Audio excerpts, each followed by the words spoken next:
Hi, this is Chuck Wolf, and you're listening to the Emotion Roadmap. Take the wheel and control how you feel.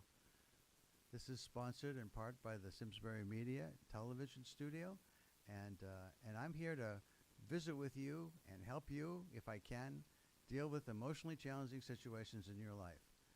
Over time, this particular show is going to be a call-in show, and you can see numbers to call on the top of your screen and a pin to follow. And sometimes we're going to have guest experts on. And today I have a very, very famous guest expert that's going to be joining me in a few minutes. And that's Jack Mayer. And I'll tell you about Jack in just a moment. But I want to tell you a little bit about the show. The show's designed to help people to deal more effectively with their own internal emotions. So many times people are struggling with internal conflicts, tough decisions that they're uncertain how to make. Things are going to impact people that they care about in ways that perhaps are going to make some of them unhappy. And there's a lot of challenges we face in life that come from all the accelerated change that we're dealing with, our own particular circumstances, polarization in the country, wars in other places. There's all kinds of problems and challenges that all of us always face as human beings. And part of our way of dealing with that is to be more intelligent about our emotions if we're going to be successful in coping, and we're going to develop a real resilience and ability to work through the challenges and stressors that affect us in life. One of the ways I've learned to do this is through understanding the science of emotional intelligence. And that science of emotional intelligence, comes from this idea that there's a new body of information that got developed way back in the 1990s, or actually first published about in 1990 by Jack Mayer and his colleague Peter Salovey. They put together an article that said, hey, there's a new intelligence out there. It's called emotional intelligence, and it's based on certain abilities. And I'll tell you a bit about those abilities. But the abilities that we're going to talk about have to do with the fact that some of us think we're quite good at identifying, for example, how people feel, how they're feeling in terms of how they're reacting to us, the things we say, the things we do, how we behave. We think we're pretty good at assessing how we're coming across, how well we're able to influence others, how well we're able to motivate, perhaps even bully somebody at times. We think we're good at that. And some of you who think you're good at that probably really are good at it. And some of you who think you're good at that may not be very good at all. And what are the implications if you think you know how you're making somebody else feel, but you're wrong?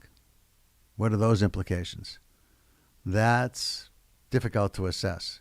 So what does that really mean? Well, that means that you might think by saying something that you think is funny, but possibly a bit demeaning or disrespectful, and you get a group to laugh with you about somebody that you're all with, maybe as a friend or maybe a colleague, but the person inside is feeling like, wow, why did you say that? Why did that happen? How come that happened? What's that about? So that's something that could be a problem for you in a small way or a big way if it was happening a lot. It could complicate relationships in meaningful ways such that you lost your job and you didn't know why because you thought you knew what you were doing, but maybe your relationship skills weren't working the way you thought that they were. You thought you were having a certain impact, but you weren't having the impact you wanted. So the idea of an ability to gauge how somebody else is feeling sounds interesting and meaningful, but what's it really mean? It means that each one of us individually has that ability to gauge somewhat effectively what somebody else is feeling or how we're making somebody else feel. And in doing that, if we're very successful at it, then we tend to have fairly successful relationships because we know what we're creating. And we're able to gauge that. And we know when we're going too far or saying too much about a certain topic, to back off, to change up how we're talking about it, because we're seeing reactions that we don't want to see in people that we care about. Now, as to my own emotions, I'm waiting for Jack to call in, so I'm hoping Jack calls in. And when he does, and if he does, I'm hoping we have a conversation about what's going on in the world of emotional intelligence, how it all started, how it began, how he and Peter got started thinking about this idea that there may be a new intelligence out there. And I hope he joins me. And Jack, if you're watching and trying to figure out how to get in, you want to dial the number on top of your screen, followed by the PIN code, and see if that works for you.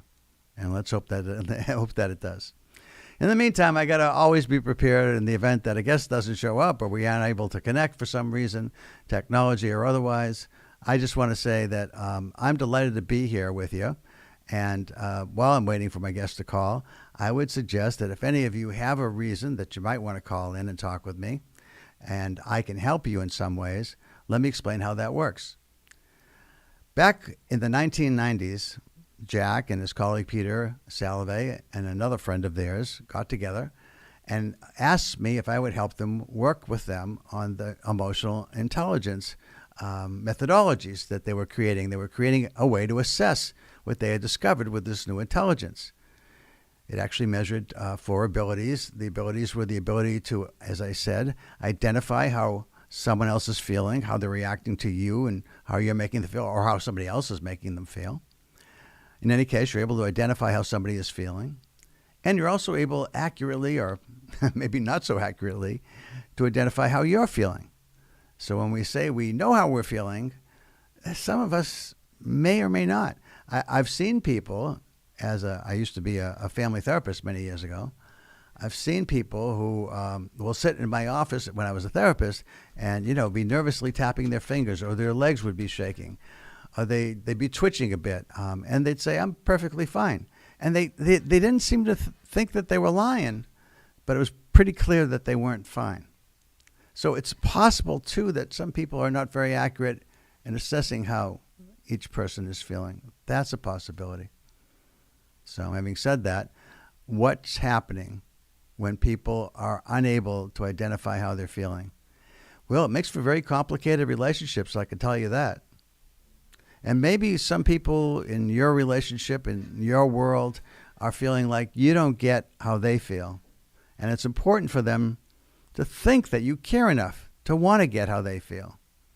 Again, I used to do family therapy, and so occasionally I'd have husbands and wives, and often I'd have a wife say something along the lines of, I would love for my husband to be more sensitive to how I felt. I thought when we were dating, he really, really paid attention to me. Well, sounds like I might have a guest on. Are you there, Jack? I am here, yes. Can you hear me okay? I can hear you just fine. Thanks for calling in. I appreciate it. So happy to be here. Let me just see if it's better off speakerphone. Hang on. Sure. Is that a better connection? Yeah, that's fine. It's fine this way or either way is fine. But I'm just glad to have you, Jack, honestly. It's nice to have you here. I'm glad to be here. Thanks. You're looking good. Thank you. I started to talk a little bit about the way we got started and a little bit about the abilities. But I just want to, let me just say a bit about you, Jack, and then ask you to talk a little bit more about yourself. So back in the 1990s, I first met Jack when I didn't know this person, but a person that Jack and Peter Salovey, who were friendly with, was a fellow named David Caruso. And David and I happened to work at that time at a place called Harris McCully. It doesn't exist anymore. But it was a really high-end outplacement firm for Wall Street executives that were losing their jobs. There was a lot of cost-cutting taking place in the 90s, and a lot of people were losing their jobs, but they were highly paid individuals. And the companies that let them go knew that at some point when the economy turned around, they'd want to hire people like that back. And they needed to find some ways to make sure that those people got the services and the care that they needed so that it didn't end badly with the firm, and the firm didn't get a bad reputation. And David Caruso at the time was working for Harris McCully as a subcontractor, and David was working to do psychological assessments, and I was there basically as someone who was really, I have a gift for helping people take theoretical material, theories, and turn them into real practical applications. And David had heard about me and then asked me actually to work with him on a sort of a test case, I guess. I didn't know at the time, but he had a group, a gym he was working at that was dysfunctional and looking for some help with team building. And he said, he introduced himself, called me one day and said, hey, we work at the same place. And he said, I've got a client that I think you might be able to help with, Chuck. Would you be able to work with me? And I did. It turned out really well. And he said, thanks, Chuck. I'm really appreciative, and so is the group. But I actually did it for another reason, too. I was thinking about seeing if you wanted to come to work with me. And he went on to tell me about you, Jack, and about Peter Salovey. And he said, my two friends are psychologists, and they introduced to the world this idea that there's a new intelligence out there, an emotional intelligence, and it's different. It's truly different than general intelligence or analytic intelligence. And it seems like it's got a place in the world. And we're trying right now to figure out, now that we know this, can we assess it some way? Can we assess people's abilities, their emotional abilities, and somehow provide that information in a way that makes life better for people? Is there something we can do that's proactive? And I said, I'm tickled that you thought of me, David, and I'm happy to meet with them. And at the same time, Jack, at that time, I'm sure, it was very, very memorable that Dan Goleman had written this book, and he called it Emotional Intelligence, and he referenced some of the work that you and Peter had done when you first wrote about this in 1990. And as the science editor, I guess, or science writer for the New York Times, he was busy looking at other psychologists' research and writing about it. And I guess his publisher suggested that he might call his book Emotional Intelligence, and then offered the subtitle, Why It Might Matter More Than IQ, which was really interesting at the time because of a book published the year before called The Bell Curve that said, unless you have high IQ, regular general intelligence, you'll never be successful in life. A very controversial book. And when Dan wrote a book and called it Emotional Intelligence, and Why It Might Matter More Than IQ, it sort of opened the door for all those people that said, hey, wait a minute, I don't agree with the fact that you have to have the kind of intelligence that's measured by IQ, and that's the only way to success. And in any case, Dan's book kind of took off, became bestseller in the New York Times seller list, and all of a sudden the whole world was talking about emotional intelligence. And all of a sudden, you thought, I guess, initially that your work was going to be publicized, but Dan was really writing about social and emotional attributes, along with a little bit about what you and Peter had discovered. Does that sound about right to you? Well, at the end, I think you added in a bit more than we knew at the time. That I think our article on emotional intelligence had been cited something like 5 times when Dan's book came out, which, for those who are unfamiliar, that's a fairly small amount for an academic work. Yeah, I think David told me it's usually your mother reads it, and maybe 5 or 6 psychologists might read it and cite it or something like that. Yeah, it was maybe a little bit better than that, but not much, not by much. I don't know if our mothers read it, although they were welcome to. But I remember, Jack, when you first did it, people didn't really know about it. They didn't know, and there was challenge, right?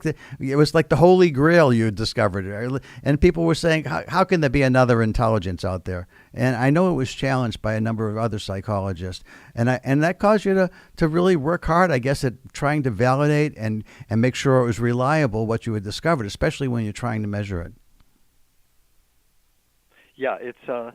At the time that we were writing, there was a big debate going on between whether or not there was just one general intelligence on the one hand, which is sort of the standpoint that the bell curve took, or and a number of other academic researchers, or whether maybe there was more than one intelligence, and somehow they were related or unrelated in some way. And back then, there was another influential book a bit earlier than that called Multiple Intelligences by Howard Gardner. Right. But the issue with Howard Gardner's work was that he wasn't interested in proving what he was writing. He was right. sort of he had some excellent ideas, and I would be remiss to say that we weren't influenced by him. But he was not interested in building intelligence tests or actually measuring the things, or actually, bringing it to life. So that was kind of to the extent that the multiple intelligence, I don't want to call it multiple, the broad intelligences, the more than one intelligences groups were working away. They were generally skirting around that and going to earlier theories that there might exist more than one intelligence. Now that all got solved, at least to everybody's satisfaction in the present, about 3 years after we brought out our paper on emotional intelligence, but nobody really knew it at the time. It was a very, it took a while for that to percolate through the intelligence literature. Well, what I was fascinated by, Jack, was I think that when you set out the factors, the branches of what you discovered, and you had 4 of them, and they were, perceive emotions accurately, successfully, to use emotions to facilitate thought, and to understand emotions, and the rules that emotions follow, and to manage emotions both internally and externally. And I thought to myself, well, really, what's new about that? Because to being aware of how you're feeling emotionally. I mean, self-awareness was something Aristotle and Plato talked about. Understanding emotions was the psychologists who were studying emotions and how they work for years, and managing emotions since caveman times were trying to figure out how to get along. But the use of emotions really struck me as fascinating by itself, because I had not really thought much about the idea that emotions often drive thought and drive behavior. And sometimes in my own practice as a consultant or coach, I find that unless I really get in touch with people's emotions, I never can help people to create sustainable change. I can help people comply and be different for a period of time, but sustainable change really tapped into emotions. That was fascinating to me. And the other thing I thought was so fascinating about your work, Jack, was that you said for the first time it was ability-based. And I'd been a family therapist, and I thought a lot of times when people weren't sensitive to each other's feelings, it was just attitudinal, like almost everybody else thought it was attitude. And in fact, what if it was ability-based? And that struck me as a fascinating revelation. Well, thank you, Chuck. And let's come back to the use idea in a little while. But yeah, our original, I think,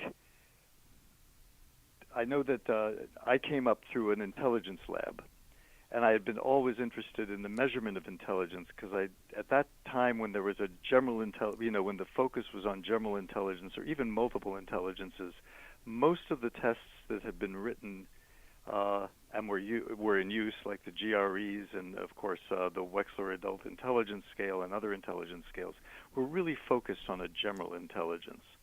But what I was wondering was, in doing that, what was missed?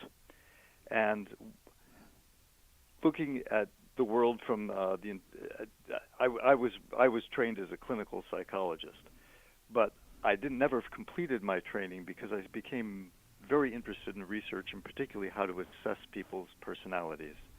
And one of the things that I thought of as I started in an intelligence research lab as a postdoc was, well, what's being missed in intelligence research today?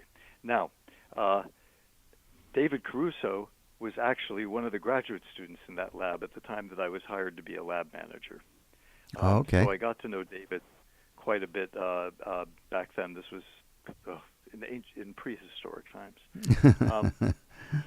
And I don't think he and I ever discussed this. I kind of kept this close to the heart, if you will, as I was thinking about it. But I was gradually starting to think about how emotions might be related to thinking processes. And in fact, a few years later, I went on to a postdoc at a different school, and I started thinking more about, and AI was very hot at that time. This was the late 1980s, or mid 1980s, excuse me. And I started thinking about, do computers need to know about emotions, and why would they? And that got me thinking along the lines of, what do people know when they know about emotions? That's a deep question. What did you discover? Well, at that time, I wouldn't say I discovered anything, but I started thinking about this idea that there must be an intelligence about emotions, intelligence that involved understanding emotions and the signals that they produced. Another thing that really helped my work with Peter when we were working on the first papers on emotional intelligence is there had been so much fabulous groundwork laid by a number of great thinkers, as to what emotions were and what they signified, and the idea that emotions were signals of information were not really new with us, although I think we brought it to people's attention more. But it was really inherent in Charles Darwin's work on emotions, on Carol Izard's work on emotions.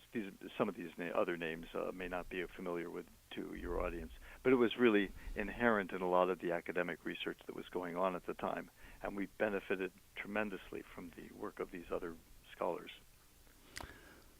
So when you we started, go ahead. Sorry, go ahead.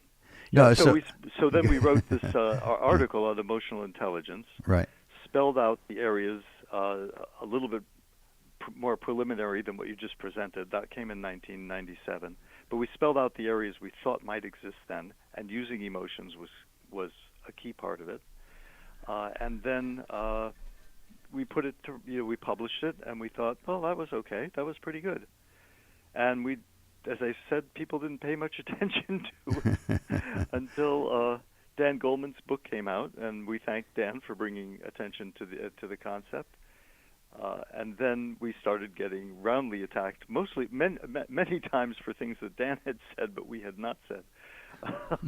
And then we had our work cut out for us because we had to explain what the idea was. And that was both enormously frustrating, incredibly energizing, and a lot of fun. Well, I remember when I first met with the three of you, with Peter and you and David, and I started to, understand that there seemed to be these different definitions of what emotional intelligence was out there. I can remember distinctly, I was a guest speaker one time for the 6 Seconds group in the Netherlands, and I was standing in a room. There's a number of us that were guest speakers at that conference. 6 Seconds used to run a lot of emotionally intelligent conferences and have different speakers. And I was often... yeah, I remember that group. Do they still exist? I think they do. And Peter, okay, cool. Josh Friedman, as far as I know, is still out there doing some really wonderful work. But again, with different definitions of what we're saying emotional intelligence is. And I remember being in a room with all these speakers, and I think it was Josh that said, we really have to do a better job communicating with all our customers about what we mean when we say emotional intelligence. And I said, Josh, we don't know what we mean when we say emotional intelligence. It's no wonder that our customers are confused because there's so many definitions. When Dan's book came out and I compared it to what your paper was, I think what Dan had done and done a really brilliant job of was he identified all these social and emotional, I think you called them attributions, that were really important in life. And there were things that others had written about, and they definitely matter, but that wasn't the same as what you and Peter and David later was calling an intelligence. And it wasn't about abilities. It was more about competency and how you showed up. And I thought, there's a tremendous distinction there. And it's an important distinction that most people don't really understand very well.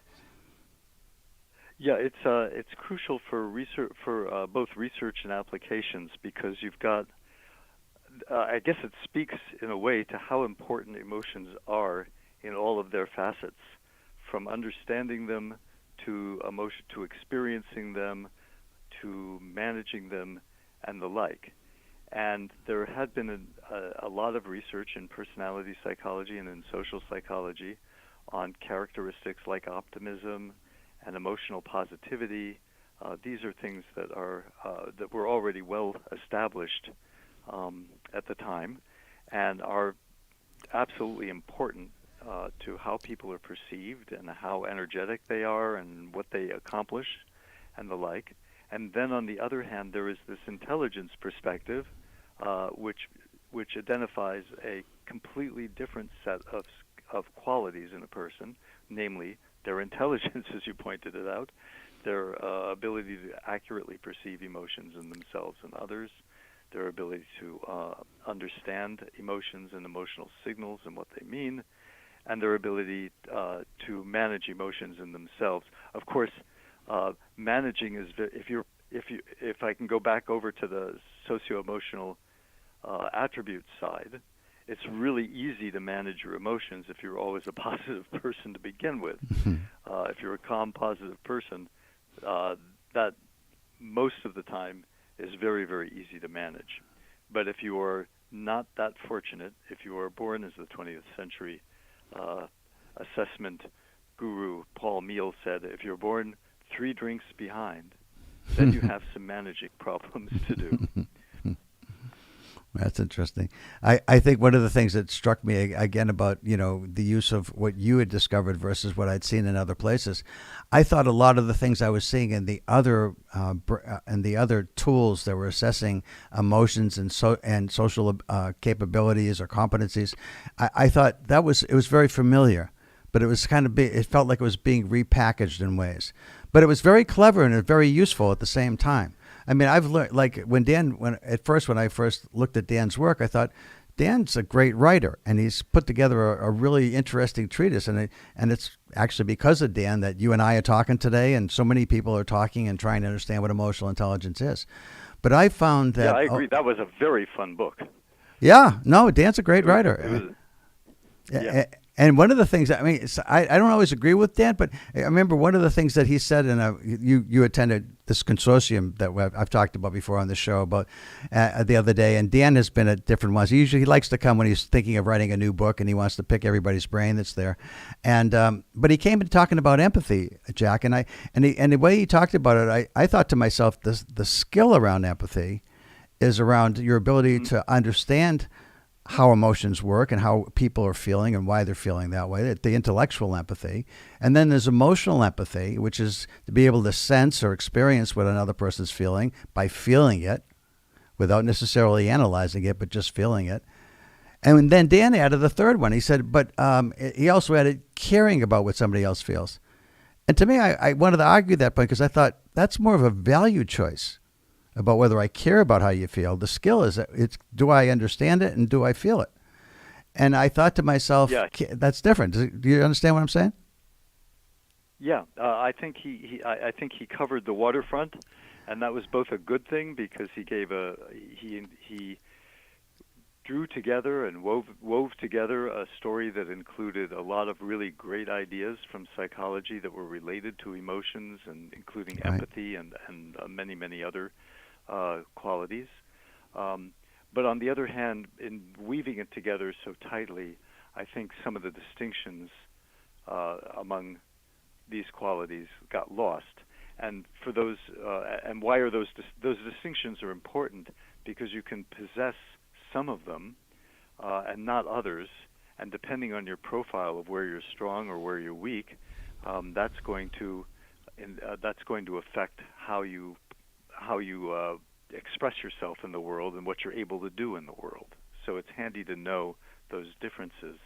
It's like saying, you can talk about pain in the body, but pain in your elbow and pain in your knee are often due to 2 different things.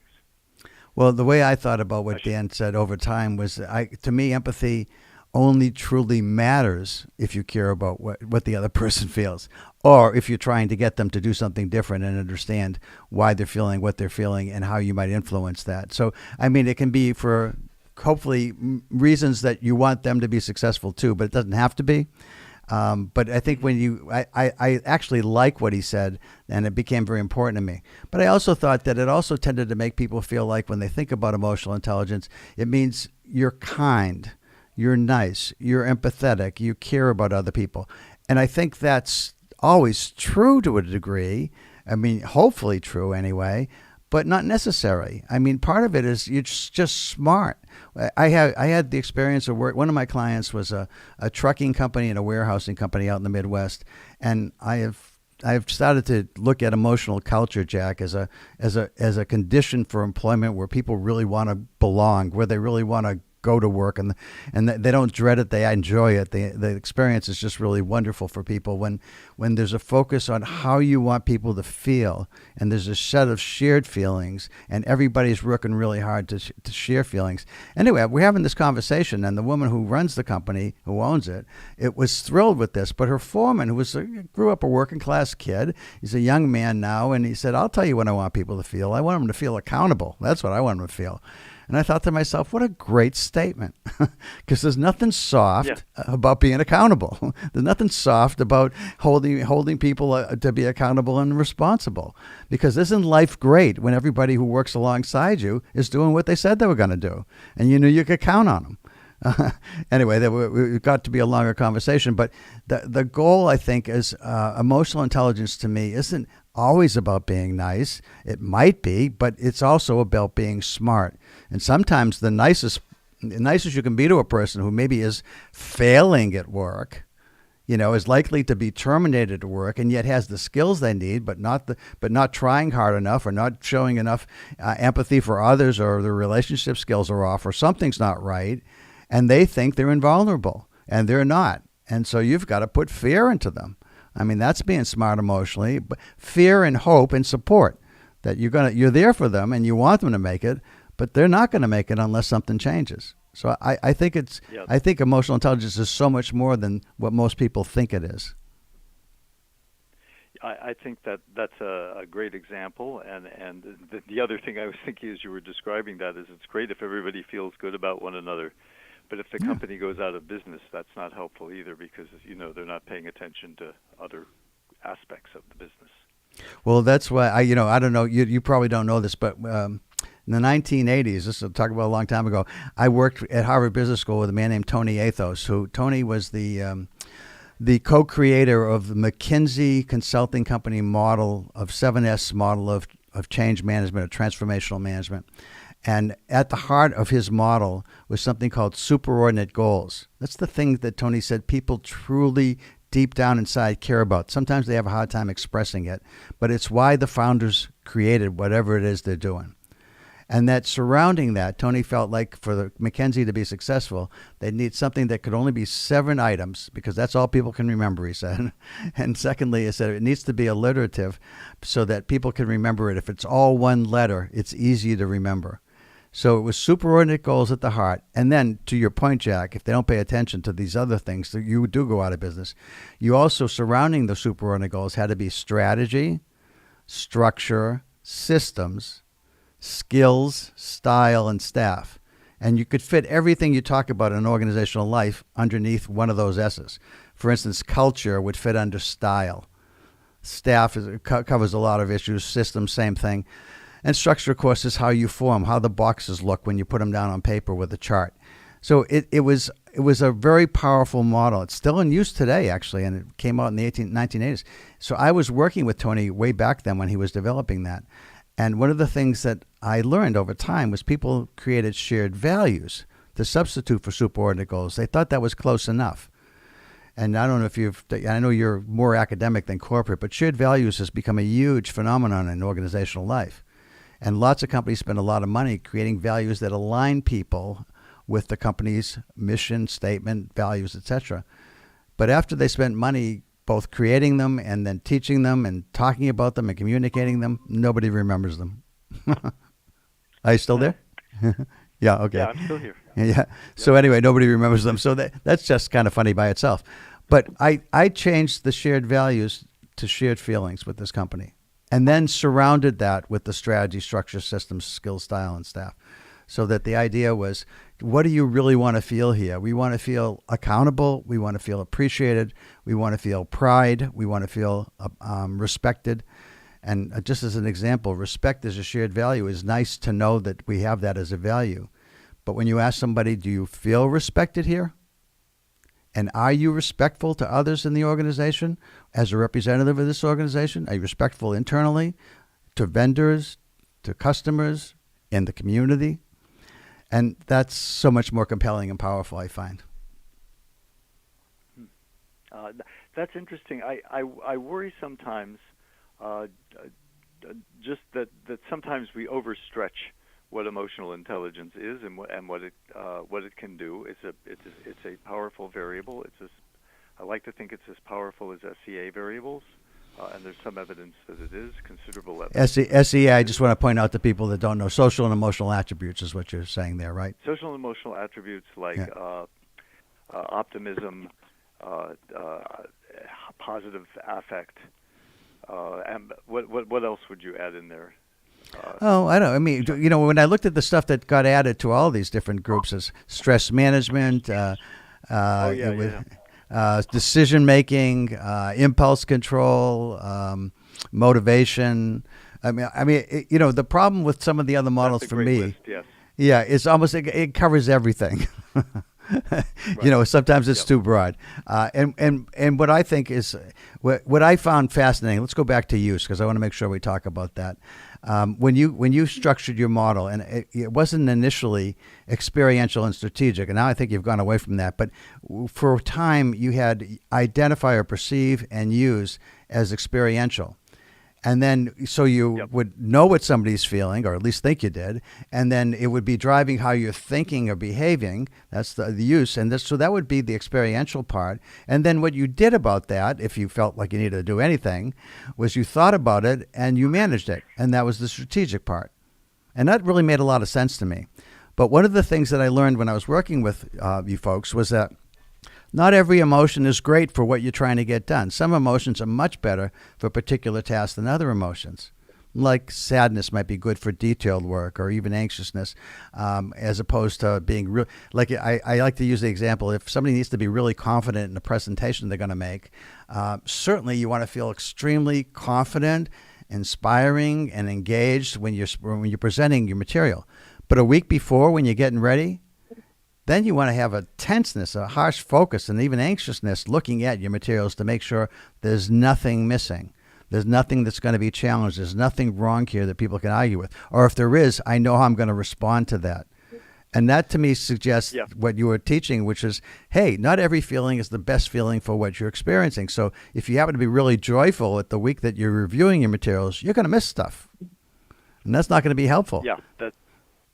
That's exactly right. Or if you're too, many people experience this. Is if you're too anxious Right. to do something, that's not going to be helpful in getting it done. I mean, just to be very, to use a far more a simple example, but I like your example as well.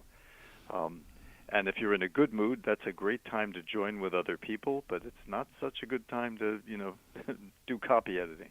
Yeah, exactly. Exactly. And so when I learned that, and I hadn't really thought about that before I met you folks. And I got a lot of good education, but that wasn't part of it. And so that was new to me. And then the idea of use for me was experiential in terms of like your feelings drive your thoughts and behaviors. But I thought, what if you made it strategic? I know the data didn't support it at the time, but I thought if you're going to make this useful to people, then what if in the use part, I all of a sudden realize what I'm feeling is actually maybe not helpful, but even an obstacle potentially to what I'm trying to get done, like you just pointed out. If you're feeling too good to go over something that you need to be really critical of, that's going to get in your way. So how do you then make that strategic? That's identifying a great idea, and I think that. Oops! I didn't mean to compliment myself there. I meant to compliment you. But I think that you're resonating to a key part of, especially our early thinking in the area. But it's no less true today. And I think you're absolutely right that if you that first you have to teach people. Or it helps if people don't already know, because some people already know. But if they don't already know, it helps to bring to people's attention that some some feelings are better for some activities than others. And once you know that, you can make that very strategic. That's the intelligence part. Well, let's talk about both of the intelligence part. I'm loving this, but I want to give you a chance to talk about the MSCEIT 2.0 because that's a change in some things. And you want to just tell us a little bit about it generally, Jack, about the different branches. And also you mentioned to me as we were writing back and forth that you're thinking there might even be a fifth branch. And that's breaking news, I guess. But, the idea that facilitation might be a separate from sensations or emotional empathy or those kind of concerns. So could you kind of walk us through what the MSCEIT 2.0 does? Yeah, is there a place that would be helpful to start with? I guess the four areas are much the same. Okay. We've got perceiving emotions as before, although now we know that perceiving emotions is not so simple as we had hoped, I guess, in the beginning or expected. And I think this is being found in research labs all across the labs, the universities that study this. but in going back over the prep, some of the prep that we did for the MSCEIT 2 involved going back over all the data we had from 1996 forward, where we'd collected large data sets about people's emotional intelligence. And one of the things we discovered was that, oh my gosh, perception changes, or people's ability at perceiving vary according to the modality that they're perceiving in. So some people are really good at perceiving faces.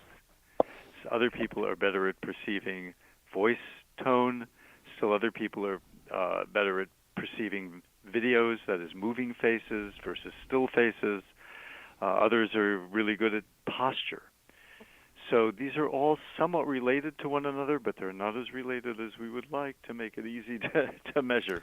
Can I stop you for a second? Because I want to just say one thing about that. Because when I first took the multi-factor emotional intelligence scale, which I had mentioned to you that I got to help you publish the first version of this test way back when. But but while I was doing that, one of the things that struck me was when I looked at faces, the still pictures, I didn't get a very high score on that. And yet I always thought I was really good at emotion perception, but it was tone. When I was doing therapy, sometimes if you're doing therapy all day long, I know you want to be focused, intensely focused on every person, every moment of the day, but it's hard. But tonal changes caused an intense focus on my part. So if I was sitting with somebody, they often came at the end of the hour, which is not unusual in therapy, but you would find that when somebody changed tone, for me, that was a key signal that whatever else I might have been thinking about while I was also doing therapy, that was sort of drifting a bit, my focus was incredibly intense as soon as I recognized a tonal change that says something important's happening here that isn't the same as what's been going on. So that for me is you're making the case about. I think there are different ways that we do interpret and perceive emotions. Yeah, and some people's abilities in some areas are higher than others, and if we measure it in using slightly different tasks, they all relate to emotional intelligence, but they tend to be distinct from one another. So that's the first changes that we made. Is we had a greater variety of ways of measuring emotional perception in the new MSCEIT. Okay. And I don't think we were entirely successful, but I think it's better than any measure that we've had in the past. Okay.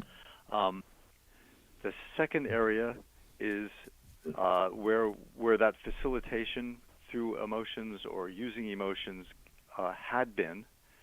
And after looking at all this data that we had from these, we had the MSCEIT, we had the MEAS, the MSCEIT, the MSCEIT YV, and the MSCEIT 2, preliminary findings from the MSCEIT 2. So we had about 4 tests, if I'm going to guess 5,000, 7,000 participants, and so forth. The second thing that we noticed was that this using emotions branch was different than we thought, and it divided I don't want to say like perception. It divided into at least 2 factors. One of which, for those who are not familiar with these mathematical areas, factors are groups of test items that tend to congregate together. They correlate together highly, and they're distinct from other groups of items. And so we saw that some tasks, that is groups of items, fell together in something that we newly described as connecting emotional features. And that was separate from using emotions, or what by then we were calling facilitating thought. Which is using emotion, shorthand for using emotions to facilitate thought. Now, both of those areas are important to emotional intelligence. They're actually equally correlated with overall emotional intelligence. But the predominant measures that we developed seem to be more focused on this on this connecting emotional features. And I think both of these tasks share in common, I like to think of them as sort of a grounding for emotional creativity. Using emotions, facilitating emotions, which is I guess the part that caught your attention, Right. which I very much appreciate, is related to, like, if you can know, oh my gosh, right now I am really happy, I want to think up some great ideas that I can review later. That's that really promotes a certain kind of creativity, I think, in people, and it's a great approach to trying to use emotions to further your thinking. I'm going to have to stop you because we're going to run out of time, Jack. And maybe no, that's okay. If you're game, maybe we can do it again. Do more because I'm really enjoying the conversation. I hope you are too. So one of the things I'd like to give you a chance to maybe sort of close us out with is, where do you think we're going with emotional intelligence, Jack, down the road here at Peace? I know you're working really hard on personality too, and rethinking some elements of personality theory. But as far as emotional intelligence, do you see any changes coming? Yeah, I think a couple things are coming. One of them that I've been thinking about a lot is a promise in the field that we can finally get some clarity in distinguishing emotional intelligence from socio-emotional attributes. For many years, people who've been measuring optimism, stress reduction, extroversion, the characteristics that you mentioned as well, have really been clinging to the term emotional intelligence. But I'd argue now that it's much less hot a term as before, and that has its pros and its cons. The cons, obviously, are that it's a harder sell, but the pros are that maybe people who are using emotional intelligence in ways that I regard as misleading and maybe too strong, but not as clear as it could be. Maybe there's a greater willingness to let go of that at this time and to say, you know what, and also the accumulation of evidence over 20 years, which is not so ambiguous. This is a different area than emotional intelligence, and that can add some clarity into the area. Maybe you're looking, though, for a broader conception of where emotional intelligence is going. I think that there will be a broadening of understanding that there are a group of people-centered intelligences, which include emotional intelligence, personal intelligence, which is the capacity to understand personality in other people, and at some point or another, when these measures get better, but it's been hard to develop measures in the area, social intelligence. And once we understand that those people intelligences exist, that's going to further change and enrich our understanding of overall intelligence. Well, the other place it's going, of go course. ahead. Sorry, go ahead, Chuck.